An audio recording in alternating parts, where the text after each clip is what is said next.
Hey everybody, welcome back to another episode of Sports for All. I'm your host Eden, and today we will be doing Black Tag, which is the last one before the black belt. Crazy how this season has flown by, and I hope you are all enjoying it. Obviously I did Black Tag grading, then a few weeks later we were back in Manchester. This time me, Claudia, Rihanna, Darcy, Dorota, Owen, Richard, Mum, obviously, 'cause she came to all my competitions, biggest supporter. I don't know who else was there. And Damien, obviously. This one was really special because it was the weekend of my 16th birthday. So my 16th birthday was on that Monday. We had such a blast. We had a pizza party. Looks like we had McDonald's as well. I did really well in my individuals and my was it pairs or teams? I can't remember what one, but I got two gold medals. We went to the Trafford Centre again, and there was Christmas stuff in early October, but that was quite nice. It was good, and I turned 16, and I was just living my life, really happy with my black tags, and just happy with how things were going at the club. And I was in my GCSE year at that point, so school was like quite intense, but I was still enjoying it. I had a nice friend group, and yes, school was a difficult experience, but it was going okay at that point. A little bit of time passed, then we got to Halloween 2019. Oh, the Halloween party that year was amazing. JP run it. And me and Claudia dressed up as Freddie Mercury and Brian May, so that was quite funny. And we had a Halloween party at Michelle's, which was nice. And we did karaoke, we did sparklers. We had a great time at the club and on the Wednesday classes. Wednesday classes quickly became my favorite. Sometimes I didn't have my do book because it was from like we'd already had class on the Tuesday, so like I had to put a wash on for the next day. So we just wore our normal clothes and we were at the back because when you weren't wearing your suit, you had to do it on the back because you didn't have a suit or didn't have a belt. And the way the taekwondo works is the rows are based on belt. And we switched it for Saturday classes so that the kids were at the front and the older ones were at the back because most of the time we just helped out anyway. But for the big classes, like Tuesday, Wednesday, it was by belt, so all the black belts were in the front row, and then everybody just trickled behind until you got to the new people at the back. We used to just not wear our suits and wear normal clothes, and we could be at the back. And normally the back was quite fun because Peter was normally at the back because he'd come from uni, or there was new people there so we could help them, or yeah, it was quite nice. At the back, it's a bit less serious maybe. I have this t-shirt that I used to wear nearly to every Wednesday class if I wasn't wearing my suit, which was quite often on a Wednesday class. It was my taekwondo t-shirt and it's purple, and I became known for it, and I used to wear it as well in the lockdown Wednesdays too. And I still sometimes wear it, not always on a Wednesday, but just randomly. I do when it's like sleep brief taekwondo, something like that, but it's really comfy. It's really worn now because I've worn it so much over the years. So that's a little insider into Wednesday class. I mean, all the classes were fun, but I just love Wednesdays. Sometimes our friends from other clubs would be there, or there was like a random person came who hadn't been in a while because it was quite a good time. It didn't feel like it went on for ages, but it felt like when we were leaving, it was like really late. I think it was like 10, half 10 by the time I got home some nights.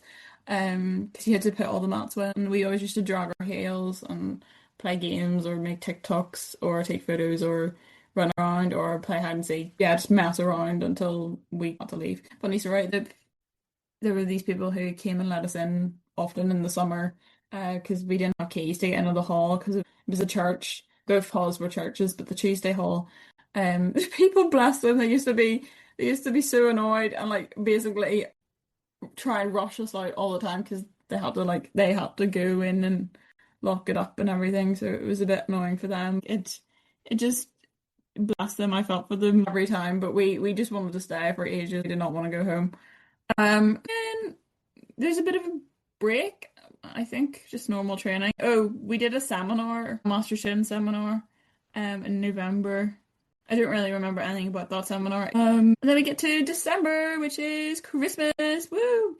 And I had my GCSE mock exams, which was quite an intense 2 weeks. And at the end of my GCSE mock exams, I had two surprises. One was Cheech Bullen, which I don't really know how to explain Cheech Bullen to anybody who doesn't know what he is.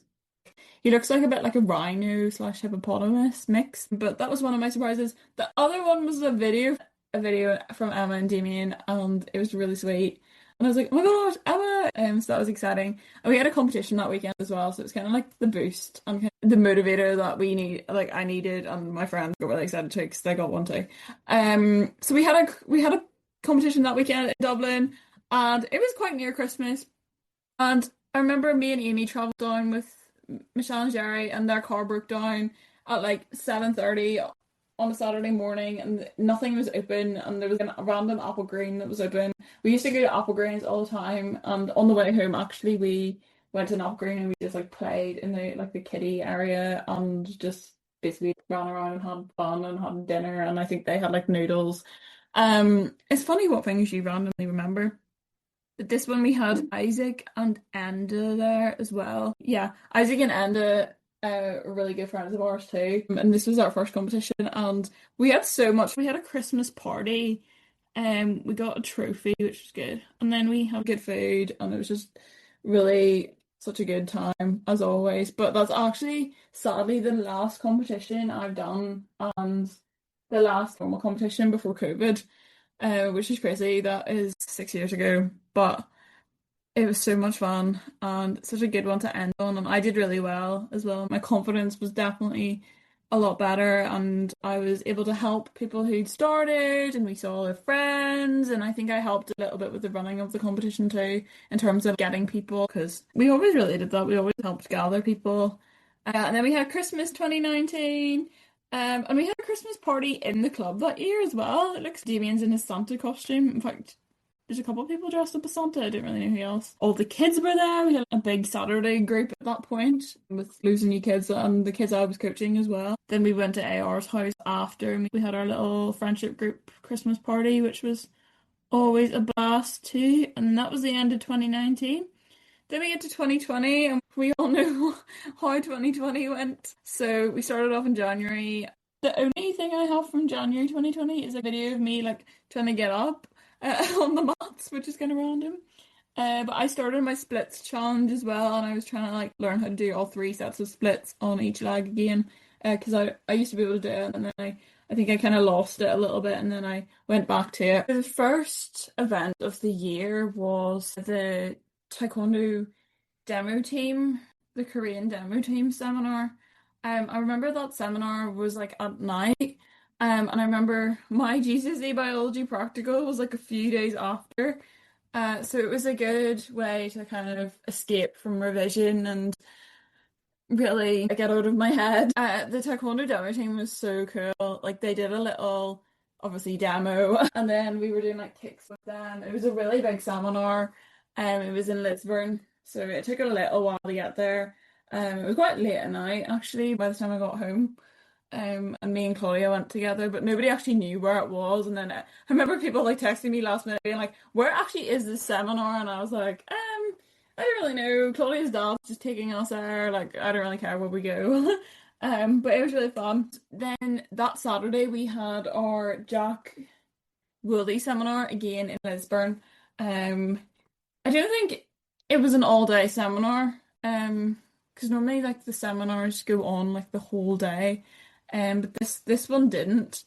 Um, and it was cool to actually train with Jack Woolley and his coach, Robert. I was paired up with Isaac for that seminar as well, and they'd not done the seminar before, Isaac and Enda, and I think they enjoyed it. And we became even closer with them as well in that seminar. It was really fun.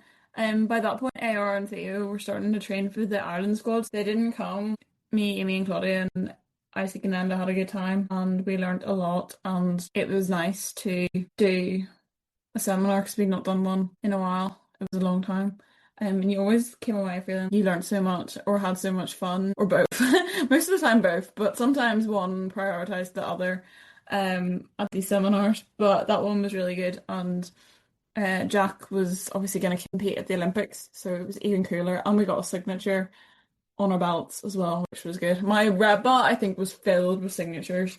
It was definitely the one that had the most signatures on it. We're just training until March 2020 happened. Then we moved online. Now, our club, I think, took a little while to work out how to move online. I Lisburn were like on it straight away. And I was doing taekwondo classes with Lisburn quite early on, I think from probably from that second week maybe of lockdown, I was doing their classes, and then Damien set up our classes not so long after that at the start of April. It was good. I remember these first few months, obviously the whole world was on pause, but it was weird, like everybody on tiny screen, and like we had like a lot of social time as well in between classes. And what I was really loving was my Saturdays. Like my Saturdays were getting me through what was a really hard time. My GCSE had been cancelled, so I had a lot more time on my hands. School was just not happening, which it was quite nice because I had a really intense time with school up until that point. My GCSE coursework was due in March, like a few days before we went into lockdown. I had like three pieces of coursework, so a really intense time, and my mum was also in hospital as well, so I had a lot going on. So it was nice not to have to worry about that whenever COVID happened, because my exams got cancelled pretty much immediately, which obviously was weird, but it was like, okay, well, um, hopefully Damien will set up some classes and I won't be completely bored. I absolutely love Saturdays. They became my favorite day of the week because every day I kind of felt the same, but Saturdays were not the same. I woke up early and took the kids' class. It must have been about 10 o'clock. I took uh three of the younger kids that I was already training in the club. We did our own little mini class. I absolutely loved it. The kids were so sweet as well, and it really helped me keep me motivated, especially during my black belt training, which even more intensely began whenever COVID happened. I was really grateful, and then I had normal class. And then I had after class, which was basically for higher belts, and we did like a pattern or two. And then after that, I was absolutely knackered because who wouldn't be? That was like 3 hours of taekwondo, and a lot of screen time as well, and not a lot of breaks. Um, and I used to just chill on my sofa, or whenever restrictions eased a bit, we used to go and see my grandparents, outside and just like sit and talk to them outside for a couple of hours.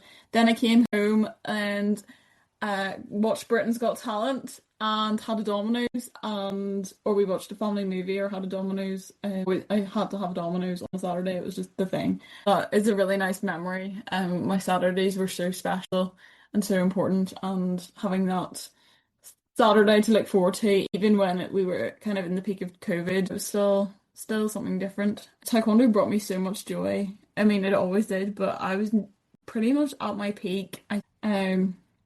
During COVID and like, slightly before COVID, and I trained so much during COVID. I trained every single day. From about June onwards, I was doing training every day. I used to take myself up to Ellis's room because Ellis, he has a massive room, and my mum got me taekwondo mats maybe around April time.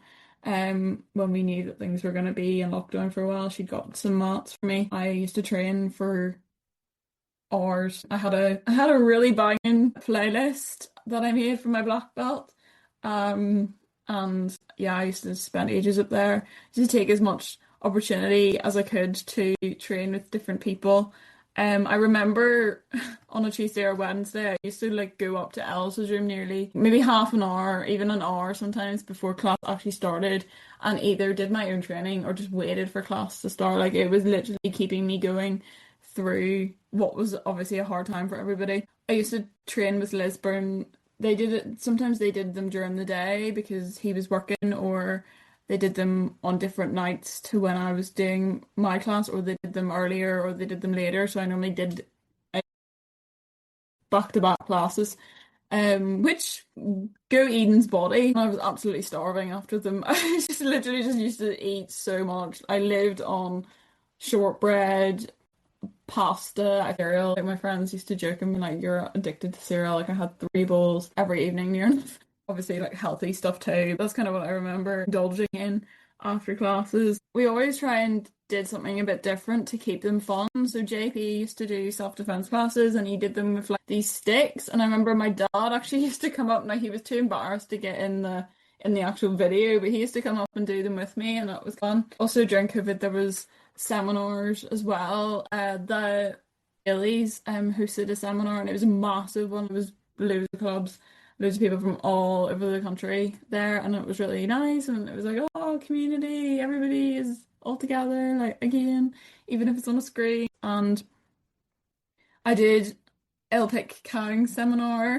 I was really excited to see that Elpic Kang was doing a seminar, and I stayed a.m. to 3 a.m. because it was in Korea. And then I didn't go to sleep until like nearly 4 a.m. And then I had training the next day, and I'd already done my classes beforehand, so I didn't get into my bed until 9 p.m. that evening, and then I had training at 1 a.m. So I don't even think I went to sleep. I think I FaceTimed the guys for like a few hours and then just literally just got up and did it. It was so cool. We went through like harder patterns. It was so beneficial for my own training as somebody who was working towards her black belt. I also did special seminars with Bianca and Aaron Cook, and those were more karate based. So we did like kicking, fast stepping, that kind of thing.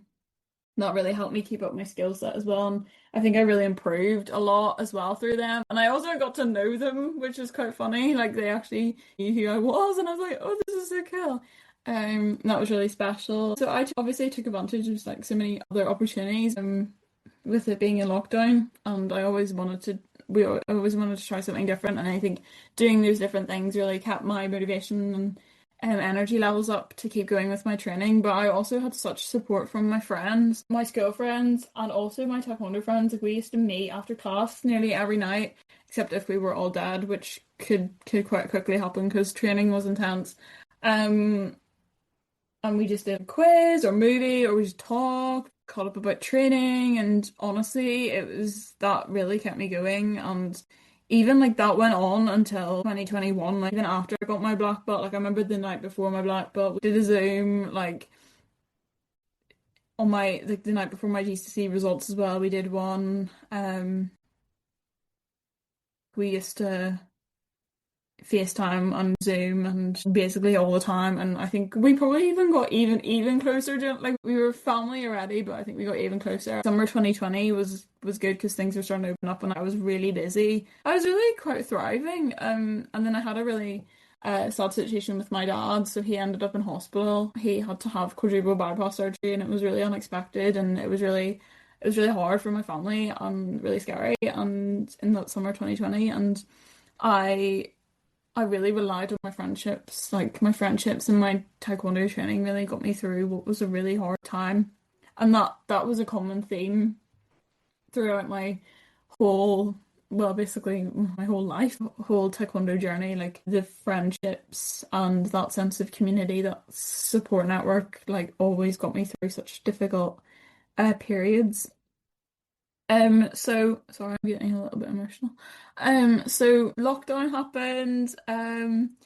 Obviously training was online, but your girl was loving it. And I remember also getting interested in the theory as well, like making like resources for the kids. I put so much effort into session plans. I even wrote my own black belt grading plan for if restrictions were still going, and different phases of different restrictions and what you could and couldn't do depending on the restrictions. I was obsessed. I had to have things in place, and I was doing my black belt. Like I was not doing my black belt. It was happening. It was obviously a hard time for everybody in the world, but I really made the most of it. It's definitely a period of time that I kind of actually do look back on fondly, because it really gave me the opportunity to be connected with people and take on new opportunities. And I think that has really steered me well for my adult life and activism uh, journey so far,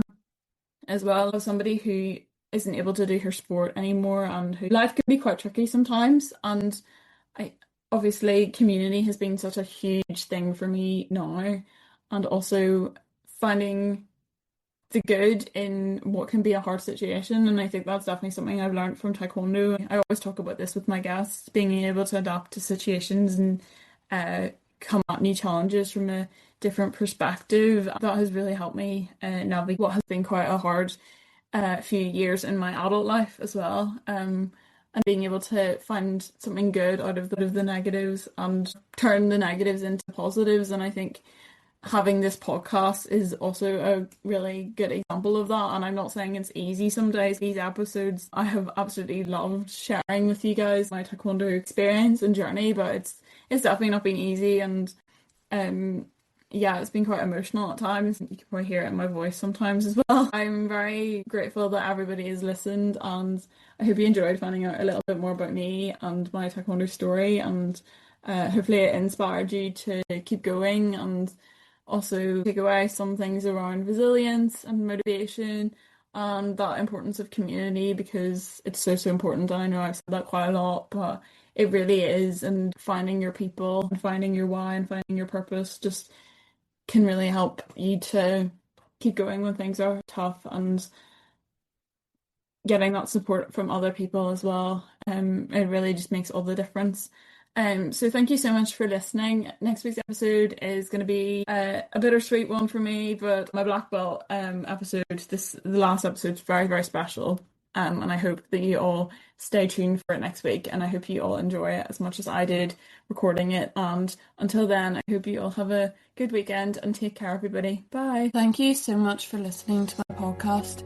If you want to connect with me further, you can find me on LinkedIn at Eden Byrne, and be sure to check out all the other amazing podcasts on Be the Change Media Network.